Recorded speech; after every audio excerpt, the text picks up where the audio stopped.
Kami percaya ada sesuatu yang luar biasa. Mana yang baru pada pagi hari. Amin. Anugerah yang baru setiap pagi Tuhan. Yang akan membawa kami berjalan makin dalam bersama dengan Engkau. Hamba percaya Tuhan Kau hadir di tempat ini. Kau hadir saat ini juga. Pagi ini dimanapun Tuhan. Semua anak-anak-Mu melalui Zoom. Engkau hadir di rumah mereka.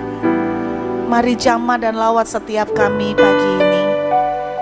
Setetes embun dari surga akan menyembuhkan kami, menguatkan kami. Hati kami terbuka bagi-Mu Tuhan. Berbicara buat kami semua. Kami siap untuk menerima. Di dalam nama Yesus kami berdoa. Haleluya. Amin.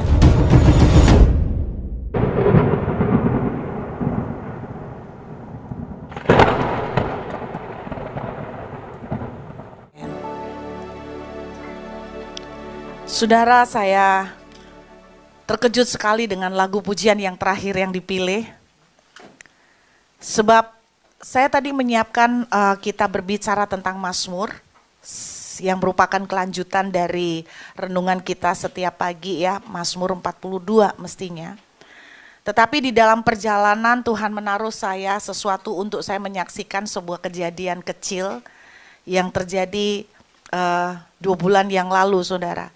Dan kemudian Tuhan memberikan sebuah ayat untuk saya bagikan kepada saudara di dalam kitab Mazmur pasal yang kelima. Lagu yang kita nyanyikan terakhir itu sebetulnya adalah lagu dari Mazmur pasal yang kelima. Emang ada ya Bu, Mazmur pasal 5 dari lagu itu? Dituliskan di Mazmur pasal yang kelima, kita melihat ayat yang ke-13. Sebab Engkaulah yang memberkati orang benar, ya Tuhan. Engkau memagari dia dengan anugerah-Mu seperti perisai. Nah, ini yang kita nyanyikan kan? Jadi anugerah-Mu menjadi perisai bagi aku, memagari, mengelilingi. Saudara, tahun 2023 hampir selesai. Saya selalu mengajak semua saudara-saudara untuk banyak menyisihkan waktu mencari pimpinan Tuhan untuk tahun depan. Sebab tidak ada dari kita yang paling mengerti apa yang akan terjadi di tahun ke depan. Makanya kita perlu betul-betul tuntunan dan pimpinan Tuhan. Kira-kira beberapa minggu yang lalu saya mendapatkan sebuah telepon dari pengusaha yang saya pernah cerita pada saudara pada waktu bulan Agustus saya mendapat pengalaman luar biasa, dijemput pakai pesawat jet pribadi. Nah, pengusaha ini telepon saya, dia tanya, Ruth, apa pesan Tuhan, kamu nangkep apa dari Tuhan untuk tahun 2024? Beliau mungkin bukan orang Kristen, Pantekosta, Kristen karismatik. Tapi sejak dia mengerti betapa pentingnya menemukan pimpinan Tuhan, jadi dia nanya sama saya, kamu dapat message apa untuk tahun 2024? Nah, saya terus terang sharing dengan dia hanya sedikit, sebab cuman sedikit, masih sedikit yang saya dapatkan. Kemudian dia cerita kepada saya begini, tadi malam saya meeting, dinner dengan seorang yang penting. Dan dia menyebutkan orang ini merupakan kenalan dari si A. Nah, dia menyebutkan nama seseorang yang juga penting. Dan dia bilang, Ruth, keadaan di Indonesia ada possibility, ada kemungkinan akan terjadi seperti begini. Dia bilang begitu. Saudara, kesimpulannya apa yang dia bagikan memberikan kepada saya gambaran yang cukup membuat khawatir tentang banyak ketidakpastian yang akan terjadi tahun 2024. Tetapi saya mau berbagi kepada saudara semua tentang Mazmur 5 ayat 13 ini. Saudara, di dalam teknologi peperangan, ya, di dalam teknologi peperangan, ternyata ada sebuah alat perang yang luar biasa. Kalau di film-film kita pernah melihat itu, kita pernah melihat di mana di film itu ada sebuah tempat yang seperti ditutup sama dom. Pernah lihat itu? Tempat itu seperti di angkasanya, di langit-langitnya itu seperti ada dom. Sehingga kalau orang menembakkan senjata rudal, seperti tidak bisa masuk ke area dari tempat ini karena ketutup dengan yang namanya dom, kayak perisai pelindungan. Nah ternyata saya pikir itu cuman ada di film. Nah ternyata saya baru tahu in real life itu ada. Mereka menyebutnya dengan teknologi Iron Dome. Belakangan ada pengembangan yang lebih canggih yang dinamakan teknologi Iron Beam. Jadi kenapa disebut Iron Dome? Karena seperti ada perisai besi yang menudungi negara itu. Kalau kita melihat dari jauh, kalau kita melihat dari televisi, itu sepertinya kalau ada senjata yang dilepaskan, itu kayak nembus kaca yang tidak kelihatan, kayak ada tembok yang tidak kelihatan yang seperti mementalkan kembali. Itu yang namanya katanya teknologi Iron Dome. Jadi dome itu kan seperti kubah. Nah ternyata di dalam kehidupan anak Tuhan, kita ini tidak pernah ngerasa sebetulnya ada Iron Dome di hidup saudara dan saya. Saya mungkin lebih suka menyebutnya dengan Divine Dome, Heavenly Dome, atau apapun istilahnya. Ada sebuah tudung perlindungan, perisai yang kita tidak bisa lihat. Sama seperti Iron Dome, kita tidak bisa lihat. Tapi ternyata betul-betul bisa mementalkan senjata yang diluncurkan menyerang negara tersebut. Nah, kita juga punya, yaitu Mazmur pasal 5 ayat 13. Saudara, di dalam Mazmur pasal 5 ayat 13 dituliskan, engkau memagari dia dengan anugerahmu seperti perisai. Nah, di dalam bahasa aslinya kata memagari juga digambarkan dengan you crown. Engkau memahkotai. Tetapi mahkotanya ternyata berupa seperti pagar yang besar sekali yang mengelilingi orang itu. Jadi Anda bisa membayangkan sebuah mahkota, coba imajinasikan mahkota. Tetapi karena kata mahkota, kita gambarkan mahkota yang di kepala. Ternyata kata mahkota, engkau memahkotai, itu juga pengertian adalah sebuah mahkota yang gede yang mengelilingi dan saudara seperti satu tonggak kecil di tengah-tengah. Dan mahkota ini begitu besar dan tinggi mengelilingi saudara. Nah, saya tidak tahu Anda menggambarkan mahkota seperti apa, tetapi kalau Anda lihat mahkota itu macam-macam modelnya. Ada mahkota yang benar-benar ketutup seperti dome gitu ya. Nah, itulah yang dipakai oleh gambaran ayat 13, saudara. Nah, apakah yang artinya dari ayat 13, dengan apakah Tuhan memahkotai kita, memagari kita, melindungi kita seperti itu dengan favor. Bahasa yang dipakai di sini anugerah. Bahasa Inggrisnya kita pakai kata favor. Bahasa aslinya juga charis, yaitu favor. Nah, saudara, beberapa waktu yang lama saya sudah berbicara tentang favor. Nah, saya mau cerita begini, saudara. Kita tuh enak banget kalau berjalan dengan yang namanya favor. Favor itu adalah gini, sesuatu yang tidak layak kita terima, tapi kita bisa dapat.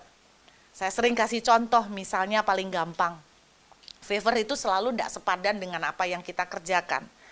Misalnya kita cuma invest gigi 1, tapi hasil yang kita dapatkan sampai seperti gigi 5, ibaratnya gitulah. Kita menginvestasikan kekuatan cuma 1, tapi yang kita hasilkan, yang kita terima, seperti orang mengerahkan kekuatan 100. Itulah yang namanya favor. Orang Cina bilang hoki, ya. Bahasa Alkitab adalah favor. Nah, favor ini yang katanya memagari kita. Nah, saya mau cerita sebelum saya menerangkan ini lebih jelas. Saya tuh mau cerita satu pengalaman real 2 bulan lalu.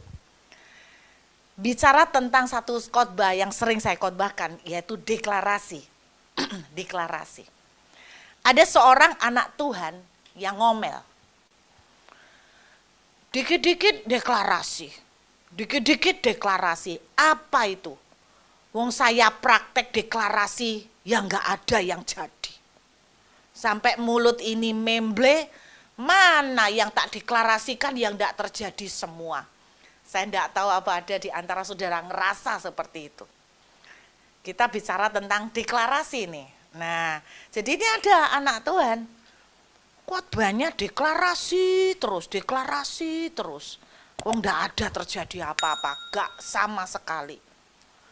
Saudara, saya ini mau sharing tentang pengalaman tinggal di rumah sebelumnya. Sekarang saya sudah pindah ya. Nah, di rumah sebelumnya ada satu kejadian yang saya ini nggak pernah ceritakan ke orang lain sebelum saya keluar dari rumah itu. Saya menempati rumah itu 1 tahun. Secara manusia seneng karena saya ngelihat rumah ini gede. Ada kolam renangnya. Wah, orang Indonesia kalau udah denger gini, wah, Burut tinggal di rumah yang ada kolam renangnya. Burut ini sugih. Oh, kaya. Haleluya. Dinubuatin, saudara ya. Jadi ada kolam renangnya, halamannya besar, ya kan? Ternyata di sana kalau menempati rumah halaman besar itu nightmare. Karena apa-apa harus dikerjain sendiri. Karena Anda kalau hire orang itu ongkosnya mahal. Tukang kebun aja Anda bisa habis berapa per jam? Saudara, wah setengah mati. Kalau ditinggal pergi kayak gini, terus balik 2 minggu, rumah sudah panen sayur. Tapi sayur yang nggak bisa dimakan, saudara. Banyak banget. Tadi Ci Ani jemput saya, wah rumputnya sudah cepat sekali. Nah, kalau Anda lihat halaman depan rumah saya di Citraland, udah mirip hutan. Rumputnya separuh badan. Keren. Saudara, di Australia juga begitu. Tapi yang saya tidak pernah ceritakan selama 1 tahun, ada sebuah kejadian yang cukup membuat kita itu ndak merasa tenang di rumah itu. Kenapa? Belakang rumah saya persis. Nah, di Australia itu gini, orang-orang yang tidak punya rumah, tidak bisa beli rumah, tidak punya uang, bukan low income lagi, mungkin no income. Pemerintah itu care banget. Jadi orang-orang ini disediakan tempat tinggal, free. Tempat tinggalnya di mana? Diacak dan ditaruh di antara masyarakat umum. Dengan harapan orang-orang ini bisa membaur. Gitu. Nah, tapi rupanya mau di Indonesia, mau di Australia, orang-orang yang dalam tanda kutip perekonomian sangat minim, seringkali entah gimana punya karakternya juga banyak yang nggak beres. Nah, tidak pernah menyangka bahwa saya ketiban jackpot. Jadi ada keluarga yang tidak punya rumah, itu dikasih sama government rumah persis di belakang rumah saya. Bertetangga persis di belakang. Nah, saya pernah membaca di forum percakapan orang-orang di Australia. Kalau kamu sudah ada di dekat rumah yang mereka sebut adalah rumah pemerintah, usahakan secepat mungkin kamu lari. Sengeri apa gitu kan? Apakah semua orang yang dikasih rumah seperti ini, yang model-model begini ini, apakah memang semua rese? Enggak. Enggak semuanya. Banyak. Enggak semua tapi banyak. Nah, itu Amanda yang paling tahu. Dan saudara, pas yang di belakang rumah saya, lumayan bermasalah. Sejak saya tinggal di rumah itu, dalam 1 tahun, saya didatangin polisi 4 kali. Bukan karena kami bikin kesalahan, tapi karena mereka minta izin untuk mencegat maling dari rumah belakang. Jadi keren, kayak film detektif. Saya belum pernah lihat itu di Surabaya. Jadi di sana ngalamin. Saya pernah melihat di depan mata orang ditangkap, diborgol kayak di film-film, di halaman rumah saya. Wah, kapan lagi saudara? Dapat pengalaman luar biasa. Dan orang di belakang rumah saya, itu yang bermasalah bukan yang gede, anak-anaknya. Ketika kami keluar, pergi, tiba-tiba mereka bisa masuk berenang. Gratis memang. Berenang di situ. Sampai suami saya tuh bilang begini, mau ngomong sama mereka, udah kamu nggak usah lompat dari pagar belakang. Kamu kalau mau renang, masuk aja dari depan, saya izinin. Daripada kamu lompat-lompat gitu loh. Tapi beberapa temen ngomong begini, Pak, percuma Bapak ajak mereka ngobrol. Karena mereka tuh sepertinya nggak akan nyambung gitu loh. Nah memang ada sempet komentar di forum, mereka bilang begini, ada salah satu orang cerita, saya persis tetangga saya tapi bukan di belakang, di depan. Nah kalau saya di belakang, dia di depan. Itu ada di forum percakapan. Dia satu hari melihat motornya dicuri orang depan. Dan luar biasanya orang depan pakai motornya di depan dia. Keliling sambil ketawa kayak ngece. Nggak bisa datengin polisi. Sudah, tapi polisi sepertinya memang nggak banyak yang bisa dilakukan. Karena mereka kebanyakan kan memang penduduk asli Australia. Jadi mereka kayak dapat gimana gitu, privilege gitu ya. Jadi Anda bayangin motormu dicuri, Anda lihat pencurinya ketawa-ketawa naik motormu. Halo, gini loh. Kayaknya ngece beneran, itu terjadi. Terus dia ngomong, saya tuh berusaha baik, oke deh saya mengikhlaskan, dia bilang begitu. Saya ajak dia ngobrol, malah saya baikin, saya kasihin makanan, saya kirimin makanan. Dia bilang, enggak berubah, kejadian itu masih berlanjut. Dia malah curi barang yang lain. Jadi dia ngomong gini, kayaknya enggak bisa nyambung deh mau ngajak ngomong. Saya bilang, dia lebih serem dari gue nih. Tapi yang saya alamin juga cukup serem karena 2 bulan sekali itu anak-anak lempar barang ke rumah. Untungnya dari jarak pagar mereka ke pintu itu jauh. Jadi apa yang dilempar yang bisa menyentuh sampai kaca itu yang kecil. Mereka lempar apa aja? Bantal, sepatu boot, bukan sak pasang. Kalau sepatu boot branded baru seneng aja kita dilempar, tak pakai gitu kan. Stick golf, bola golf, batu, paling sering batu. Anda pernah lihat batu paving? Yang dilempar sama mereka separuhnya jadi bentuk segitiga. Itu dilemparkan. Saya cuma ngebayangin kalau kita ada yang pas di belakang, kelempar, kena kepala, kita bisa mati loh. Anda tahu batu paving itu berat sekali. Itu saya kumpulin hasil koleksi selama setahun. Batunya itu 1 kantong beras gede. Terus kemudian, apakah ibu nggak report ke polisi? Report, lapor. Apakah ibu ada buktinya? Ada bukti video. Kurang apa? Tiap 2 bulan. Wah keren. Makanya sejak ninggalin rumah itu tidak pernah kami berenang. Jadi yang berenang orang belakang. Saudara, enggak tenang. Kalau ninggalkan anak, enggak tenang. Karena mereka punya potensi melakukan apa gitu loh. Mereka lempar apa aja loh. Baterai mati, handphone rusak, tata, obeng.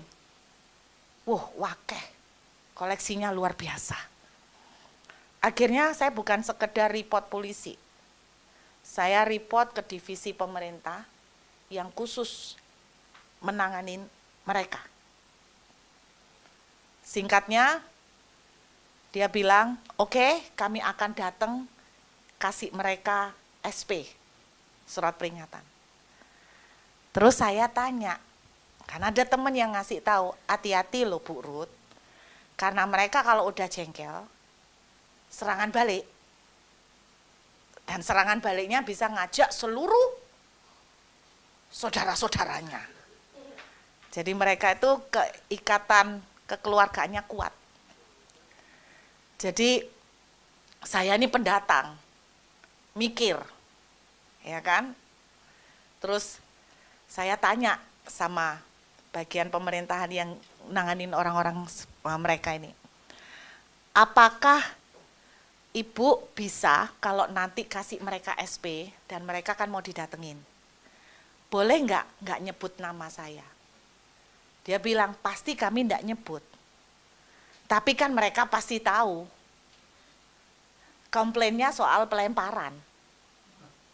Siapa lagi? Kemungkinan kandidat kuat adalah yang di belakang rumah. Jadi ada possibility mereka pasti tahu. Terus saya tanya, ada possibility-nya juga enggak mereka balas dendam? Dia bilang, saya enggak berani guarantee, karena possibility itu, kemungkinan itu masih tetap ada. Terus saya tanya, bisa enggak dengan SP ini, mereka dikeluarkan dari rumah itu? Dia bilang, enggak bisa. Gimana cara saya kepingin mereka keluar dari rumah itu? Mereka harus mendapatkan 3 SP. Setelah 3 SP, kalau mereka tidak berubah, baru kita datengin mereka. Kita ada pengajuan memindahkan mereka. Itu pun masih diproses. Dengan kata lain, kok susah sekali ya, gitu loh, memindahkan mereka. Lah dari jarak SP1 ke SP2 berapa lama? Terus saya tanya, SP-nya sudah pernah berapa kali? You are the first. Mateng gua. Nah sekarang dari SP1 ke SP2 gua harus nunggu berapa lama? Lah apa tidak ada tindakan pembalasan seperti itu? Kan serem. Bener enggak? Serem. Saya kan enggak tahu possibility-nya, mungkin mereka bisa enggak melempar dari belakang tapi dari depan. Bisa aja kan? Kita lebih parah lagi kan? Jadi akhirnya, aduh kok serem banget ya. Sempat saya merasa gini, kalau lebih aman di Citraland ya. Sempat merasa begitu, kalau lebih aman di Citraland, gue sandal jepit di depan, ya nggak pernah ada yang nyolong berapa tahun. Kalau ada barang kiriman Shopee gitu, gue ya nggak ada yang nyolong, walaupun ditaruh di situ berhari-hari. Saudara, singkatnya putus harapan. Langsung saya bilang sama government, saya bilang, saya tarik komplain saya. Karena saya memikirkan anak-anak. Saya pikir nggak perlulah sok-sokan kayak heroik gitu. Gue nggak takut, mari kita hadapi. Lu mau lempar, gue balas balik. Nggak berani saya, jujur nggak berani. Singkatnya saudara, saya dan suami mulai mikir gini, Non, kita ini kan punya otoritas sih. Gitu loh, kita punya otoritas. Dia deklarasi. Suami saya deklarasi. Yang paling deklarasi dia, karena aku sudah putus asa. Sudah ketakutan lebih dulu. Dia deklarasi. Dia bilang begini, dengar ya tetangga belakang, jadi dia ngomong di belakang rumah. Dengar tetangga belakang, mereka nggak ngerti itu ya, bahasa Indonesia kan. Dengar tetangga belakang, di dalam nama Yesus aku perintahkan kamu keluar dari rumah itu. Secara hukum, sulit. Harus nunggu 3 SP. Masih harus diproses. Dan proses nunggunya bisa beberapa bulan. Karena mindahin satu keluarga kan tidak gampang, saudara. Deklarasi itu tidak lama. 2 minggu terus kita keluar dari rumah itu. Jadi setelah 2 minggu kita keluar. Kita keluar dari rumah itu karena pelemparan yang terakhir kali itu lebih serem. Sekali ngelempar 13 batu.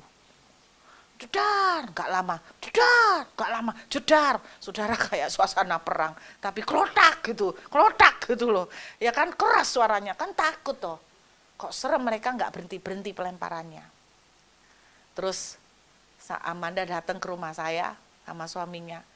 Suaminya bilang begini, Pastor Ruth, kalau itu saya, minggu ini juga saya akan hengkang keluar dari rumah ini. Amanda kan suaminya orang bule. Dia ngomong gitu. Jadi setelah pelemparan yang terakhir itu, saya tidak lama keluar dari rumah itu. Kira-kira 2 bulan lalu, suami saya itu ngajak, "Non, kita lihat yuk tetangga belakang." Gitu. Kita lihat yuk tetangga belakang. Saya ini kasihan sama orang yang nempati rumah kita. Jangan sampai dia itu ngalamin seperti yang kita alamin.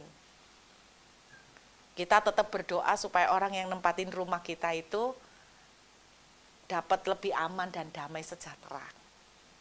Saya iseng, suami ngajak, penasaran, kepengen lihat orang belakang masih berulah enggak.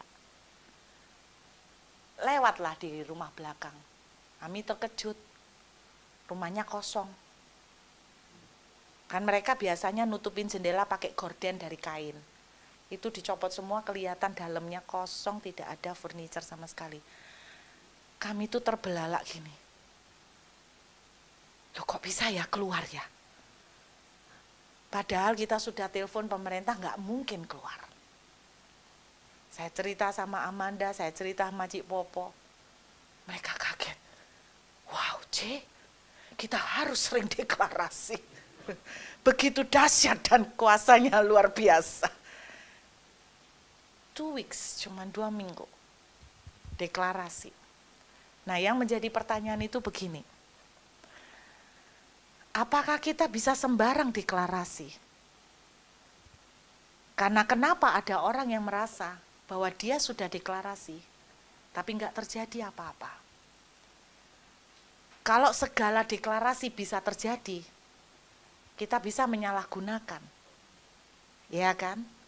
Nah, saudara, saya pernah cerita, salah satu syarat bahwa kita bisa deklarasi adalah kita mendeklarasikan apa yang Tuhan sudah janjikan.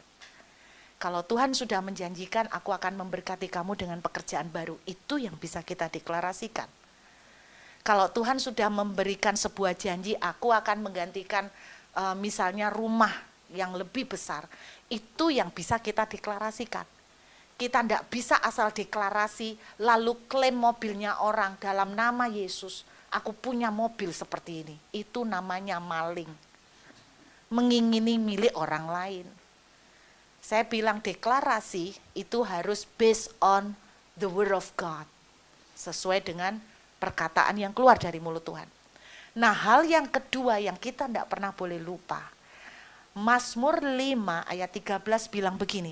Engkau yang memberkati orang benar. Anugerahmu mengelilingi seperti perisai. Anda dengar baik-baik. Favor Tuhan, blessing Tuhan hanya ada iron dome, heavenly dome, hanya terjadi perisai seperti yang dituliskan di ayat 13, hanya terjadi di atas kepala orang benar. Hanya terjadi di atas orang yang hidupnya benar. Yang saya amazed sama Tuhan adalah begini. Ketika hidup saudara benar di hadapan Tuhan, Anda bikin apapun aneh, Anda melakukan sebuah perkataan, itu akan menjadi perkataan yang berjalan di dalam kuasa. Walaupun Saya tidak dapat apa-apa dari Tuhan tentang orang belakang. Kan saya nggak berani asal klaim mendeklarasikan orang belakang keluar. Karena saya ngomong sama suami, karena Tuhan tidak ngomong apa-apa kok soal orang belakang. Kalau Tuhan ngomong, usir orang belakang dengan doa, baru saya melangkah, kan gitu toh. Lah Tuhan tidak ngomong apa-apa gitu kan. Nanti kok kayaknya seenak rencanaku sendiri mau nyuruh orang belakang ditengking-tengking, dikeluarkan. Tidak bisa segampang itu. Ternyata saya menemukan satu hal. Kalau hidup kita itu benar, percayakah Anda bahwa apa yang kita ucapkan, apa yang kita lakukan, itu aneh, seperti berjalan di dalam kuasa. Itu yang namanya seperti efek Iron Dome. Jadi saya percaya begini, mau tahun 2024 akan terjadi banyak kondisi yang tidak mudah. Kalau hidup Bapak, Ibu, dan saya sejalan dengan Tuhan, aneh. Kita berjalan kemana, itu ada perlindungan Tuhan. Kita deklarasi apa, itu ada kuasa yang jalan di dalamnya. Tapi Anda percaya enggak kalau orang itu benar, enggak mungkin deklarasinya didasarkan dengan kerakusan. Betul enggak? Orang benar, dia enggak mungkin nempel no tangan di mobil mewah lalu berkata, aku akan punya mobil ini. Orang yang hidup dengan benar, orang yang sungguh-sungguh mengasihi Tuhan, enggak mungkin mampu mengeluarkan kata-kata klaim yang didasari dari kerakusan. Betul enggak? Dia akan sungkan sendiri sama Tuhan. Dan tapi yang saya tahu, ketika hidup kita benar dengan Tuhan, langkah kita adalah langkah dengan kuasa. Walaupun kita tidak sadar, deklarasi kita adalah deklarasi dengan kuasa. Walaupun yang kita deklarasikan, kita tidak dapatkan secara spesifik rema dari Tuhan. Tapi sekali lagi, kalau orang itu benar, dia tidak mungkin deklarasi yang lahir dari keegoisan dan kerakusan. Setuju saudara? Suami saya cuma deklarasi gini, kami anak-anak Tuhan, engkau tidak bisa sentuh anak-anaknya Tuhan. Jadi aku perintahkan kamu keluar dari rumah itu. Dia bilang begitu. Apa yang dikatakan suami saya bukan lahir dari sebuah kerakusan. Apa yang dilakukan oleh suami saya bukan karena egois. Tapi kita lihat, kalau tahun 2024 ada banyak kondisi yang tidak pasti, yang mungkin sulit. Kalau hidupmu benar, aneh. Engkau berjalan, tapi ada perlindungan Iron Dome, heavenly Iron Dome, ada di atas kepala Anda. Jadi anehnya, kesusahan dan kesulitan yang akan terjadi tahun depan, itu akan seperti terpental dan tidak menyentuh saudara dan saya. Karena itu pagi ini saya mengajak, jadilah orang yang selaras dengan kemauan Tuhan. Jadilah orang yang sesuai dengan kehendak Tuhan. Maka itu akan jadi perlindungan yang luar biasa. Maka favor Tuhan akan turun atas kita. Siapa yang percaya ada heavenly dome di atas kehidupan kita? Jadi kalau ada nuklir, ada rudal ditembakkan kepada saudara, Anda dan saya tidak tahu. Tapi di atas sana itu seperti ditangkis oleh Tuhan. Ada kesusahan yang akan terjadi itu seperti ditangkis oleh Tuhan. Dan engkau tetap hidup di dalam pemeliharaan, di dalam pertolongan Tuhan. Jadi yang paling penting tahun depan, saya dibilang begini, Ruth, kamu sudah aman di Australia. Siapa yang bisa menjamin? Dulu orang waktu mau usaha travel agent, hotel booming karena orang pada seneng traveling. Dan mereka bilang pekerjaan paling enak. Sekarang ini yang berhubungan dengan holiday, travel, hotel. Covid terjadi, siapa yang pernah nyangka Tidak ada orang pernah berpikir akan terjadi COVID yang menutup seluruh bangsa. Travel, perhotelan dalam sekejap ambruk. Tidak bisa diandalkan. Tapi Anda lihat, orang benar, orang yang hidupnya senantiasa takut akan Tuhan. Mereka Anda perhatikan, dipelihara. Walaupun orang lain banyak yang susah, tapi orang yang takut akan Tuhan dipelihara. Jadi saya bilang, yang paling penting bukan di Australia, bukan di Indonesia, bukan lu mau lari di mana. Yang paling penting, engkau ada hidup benar. Maka ada heavenly dome yang akan memerisain saudara.